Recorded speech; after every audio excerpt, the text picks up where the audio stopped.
الصلاۃ والسلام علیک یا رسول اللہ وعلی آلک واصحابک یا حبیب اللہ، الصلاۃ والسلام علیک یا نبی اللہ وعلی آلک واصحابک یا نور اللہ۔ درود پاک پڑھنے کے بے شمار فضائل و برکات ہیں۔ مولا علی کرم اللہ تعالی وجہ الکریم اس حدیث کے راوی ہیں۔ آپ نے ارشاد فرمایا، جس نے جمعہ کے دن 100 مرتبہ نبی کریم صلی اللہ تعالی علیہ وسلم پر درود پڑھا اور وہ اپنے ساتھ قیامت کے دن آئے گا تو ایک ایسا نور لے کر آئے گا، اسے اگر تمام مخلوق پر تقسیم کر دیا جائے تو کافی ہوگا۔ 100 مرتبہ جمعہ کے دن درود پڑھنے والے کو قیامت کے دن ایک ایسا نور دیا جائے گا کہ وہ ساری مخلوق پر تقسیم کر دے، پھر بھی کافی ہوگا۔ ذرا غور کیجیے، مدنی چل کے جانے ہیں۔ جمعہ کا دن درود پڑھنا گویا ہمارے لیے عید کا دن ہے، رحمتوں کے نزول کا دن ہے، خوب برکتیں لوٹنے کا دن ہے۔ علی الحبیب صلی اللہ تعالی علی محمد صلی اللہ علیہ وسلم۔ پہلی رات آسمانوں کے دروازے کھول دیے جاتے ہیں، سبحان اللہ۔ تو یہ خاص رات ہے، فرمایا اس مبارک مہینے میں بخشش کے پروانے بانٹے جائیں گے۔ کون سا وقت بڑا سینسٹیو ہے؟ جو افطار کا وقت ہے نا، یہ بڑا سینسٹیو ہے، بڑا حساس، بڑا خوبصورت وقت ہے۔ حدیث پاک میں آتا ہے جس کا مضمون ہے ہر روز افطار کے وقت 10 لاکھ گناہ گاروں کی بخشش کی جائے گی۔ اور اس مبارک مہینے میں جتنے جمعے ہوں گے، فرمایا تب تو وارے نیارے ہو جائیں گے، جمعرات کی مغرب سے لے کر غروب آفتاب سے جمعے کے غروب آفتاب تک، یہ جو 24 آورز ہیں، یہ جو دن رات ہے، فرمایا ہر گھڑی میں 10 لاکھ گناہ گار جہنم سے آزاد کر دیے جاتے ہیں۔ اور وہ بھی کون سے؟ جن پر جہنم واجب ہو چکی تھی، گناہوں کی وجہ سے جن پر جہنم واجب ہو گئی، وہ گناہ گار بخشے جائیں گے۔ اللہ اکبر۔ اب سوچو یہ رمضان کیسا مہینہ ہے، اس کی کتنی خوشی ہونی چاہیے، کتنی پریپریشن ہونی چاہیے۔ افطار کا وقت تو اتنا نازک وقت ہے کہ 10 لاکھ بخشے جا رہے ہیں۔ آخری عشرے کی 5 طاق راتوں میں سے ایک رات جو ہے وہ انشاءاللہ لیلۃ القدر ہوگی، اور یہ حدیث پاک سے ہمیں بتایا گیا۔ کتنی آسانی کر دی ہمارے لیے کہ پورا سال ڈھونڈنے کے لیے نہیں کہا گیا، پورا رمضان ڈھونڈنے کے لیے نہیں کہا گیا، پورا آخری عشرہ بھی ڈھونڈنے کے لیے نہیں کہا گیا۔ آخری عشرے کی 5 طاق راتوں میں سے ایک رات لیلۃ القدر ہوگی انشاءاللہ عز و جل۔ اب ان 5 طاق راتوں کو مدنی چل کے ناظرین ٹارگٹ کر لیں۔ اب وہ کس طرح ہوگا کہ پہلے تو یوں کریں کہ آپ 5 طاق راتوں میں عشاء کی نماز باجماعت پڑھیں اور فجر کی نماز باجماعت پڑھیں۔ روایتوں میں آتا ہے جو عشاء اور فجر باجماعت پڑھے اسے پوری رات عبادت کرنے کا ثواب ملتا ہے۔ تو آپ نے پہلے تو کسی صورت، ویسے تو پورا رمضان یہ کرنا ہے، لیکن طاق راتوں میں اہتمام کے ساتھ، نمبر 1۔ نمبر 2، آپ نے پوری تراویح باجماعت پڑھنی ہے ان 5 راتوں میں۔ تو 2 چیزیں ہو گئیں۔ تیسرے نمبر پہ آپ نے کچھ نہ کچھ قرآن پاک ضرور پڑھنا ہے، ممکن ہو تو ایک پارہ پڑھ لیں، ورنہ سورہ ملک، سورہ رحمان اور سورہ یاسین ان 5 طاق راتوں میں آپ پڑھ لیں۔ نمبر 4، آپ نے کچھ ذکر و اذکار لازمی کرنے ہیں۔ مثال دے دیتا ہوں، 1200 بار درود پاک پڑھ لیں، 100 بار کلمہ پاک پڑھ لیں، باقی سبحان اللہ، الحمدللہ، اللہ اکبر کی ایک تسبیح پڑھ لیں۔ ذکر و اذکار کے لیے بھی ایک سمجھ لیں سلاٹ اپنی بنا لیں۔ پھر آگے چلے، آپ صلاۃ التسبیح کی نماز الحمدللہ مساجد میں ہوتی ہے، دعوت اسلامی کے مراکز میں بھی ہوتی ہے، صلاۃ التسبیح کی نماز باجماعت پڑھیں۔ 4 باتیں ہو گئی۔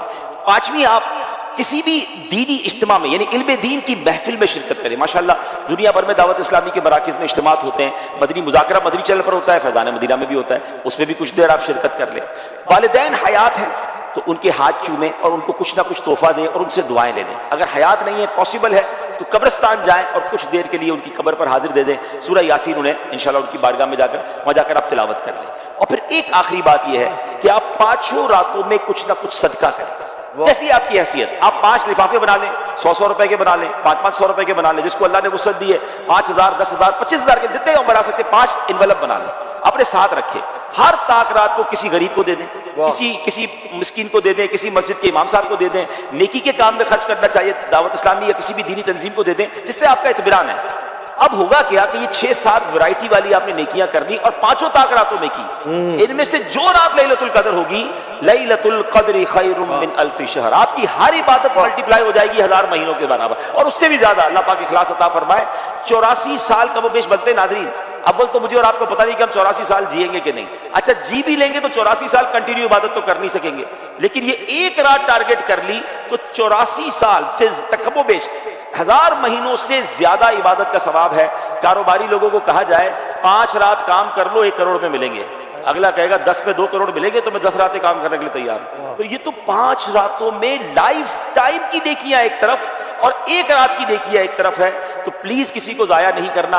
ان میں سے بہت سارے کام میری اسلامی بہنیں بھی کر سکتی ہیں کہ وہ اپنے گھر میں بیٹھ کر عبادت میں اور ان تمام چیزوں میں جو کر سکتی ہیں وہ کریں, تاکہ انشاءاللہ اس بار لیلۃ القدر ضائع نہ ہو. گھومنے پھرنے کھانے پینے کے لیے زندگی پڑی ہے, یہ 5 راتیں بس میں ہوں اور میرے رب کی عبادت ہوگی. ہم افطار میں کس کام میں لگے رہتے ہیں بھائی؟ سموسے آگے کے نہیں آئے, پکوڑے آگے کے نہیں آئے, شربت کہاں ہے, دہی بلے کہاں ہیں, فلاں چیز کہاں ہے, گھر میں ایک افراتفری مچی ہوئی ہوتی ہے.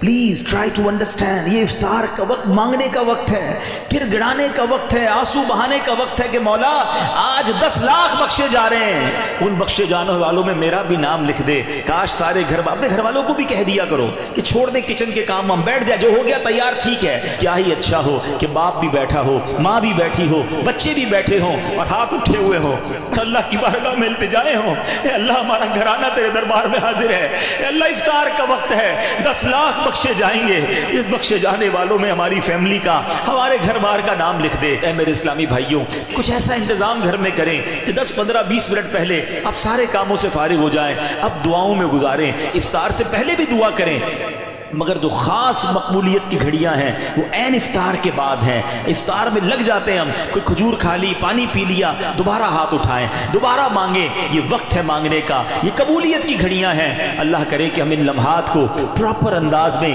صحیح انداز میں گزارنے میں کامیاب ہو جائیں. ہم جانتے ہیں بڑی ہی نازک, بڑی ہی اہم اور بڑی ہی مقدس رات آیا چاہتی ہے. ام المومنین حضرت سیدتنا عائشہ صدیقہ رضی اللہ تعالی عنہا فرماتی ہیں, نبی کریم رؤوف الرحیم صلی اللہ تعالی علیہ وسلم کو میں نے فرماتے ہوئے سنا, اللہ عز و جل خاص طور پر 4 راتوں میں بھلائیوں کے دروازے کھول دیتا ہے. نمبر 1 بقر عید کی رات, نمبر 2 عید الفطر کی رات, نمبر 3 شعبان کی 15ویں رات کہ اس رات کے مرنے والوں کے نام اور لوگوں کا رزق اور اس سال حج کرنے والوں کے نام لکھے جاتے ہیں, اور نمبر 4 عرفہ کی یعنی 8 اور 9 ذوالحجہ کی درمیانی رات آذان فجر تک. اے میرے میٹھے اسلامی بھائیوں ذرا غور کیجئے, 15 شعبان المعظم کی رات کس قدر نازک ہے, نہ جانے کس کی قسمت میں کیا لکھ دیا جائے. بعض اوقات بندہ غفلت میں پڑا رہ جاتا ہے اور اس کے بارے میں کچھ کا کچھ ہو جاتا ہے. غنیت الطالبین میں ہے, بہت سے کفن دھل کر تیار رکھے ہوتے ہیں مگر کفن پہننے والے بازاروں میں گھوم پھر رہے ہوتے ہیں. کافی لوگ ایسے ہوتے ہیں کہ ان کی قبریں کھدی ہوئی تیار ہوتی ہیں مگر ان میں دفن ہونے والے خوشیوں میں مست ہوتے ہیں. بعض لوگ ہنس رہے ہوتے ہیں حالانکہ ان کی موت کا وقت قریب آ چکا ہوتا ہے. کئی مکانات کی تعمیرات کا کام پورا ہو چکا ہوتا ہے مگر ساتھ ہی ان کے مالکان کی زندگی کا وقت بھی پورا ہو چکا ہوتا ہے. آگاہ اپنی موت سے کوئی بشر نہیں, سامان 100 برس کا ہے پل کی خبر نہیں. اے میرے میٹھے اور پیارے اسلامی بھائیوں, توبہ کیجئے, اللہ رب العزت کی بارگاہ میں گر گڑا کر دعائیں کیجئے, اور بالخصوص شب برات خوب عبادت میں گزاریے. دعوت اسلامی کے تحت ہونے والے سوچو اللہ کی بارگاہ میں اعمال جانے والے کیا منہ دکھائیں گے؟ کچھ بھی تو نہیں ہے. ایک راستہ ہے کہ آج توبہ کر لیں. وہ بڑا کریم ہے, وہ پچھلے سارے گناہ معاف کر سکتا ہے, وہ رحمان ہے, وہ رحیم ہے, اس نے وعدہ کیا ہے. بس آج سچی توبہ کر لو. آؤ اپنے رب سے عرض کرتے ہیں, اے مولا بندے تیرے ہیں, خطا کار ہیں, مالک ہو گئے گناہ, ہمیں معاف کر دے. اے اللہ ہم کمزور ہیں, ہم سے ہو گئے گناہ, اے اللہ ہمیں معاف کر دے, آئندہ نہیں کریں گے گناہ. تجھ سے وعدہ کرتے مولا تو ہمیں معاف کر دے. اے اللہ ہم تیرے بندے ہیں, اگر تو نے معاف نہ کیا تو کس کے در پر جائیں گے؟ تیرے سوا کون ہے مولا؟ ہمیں معاف کر دے. اے کریم ہمیں معاف کر دے, تجھے تیرے محبوب کا واسطہ ہمیں معاف کر دے.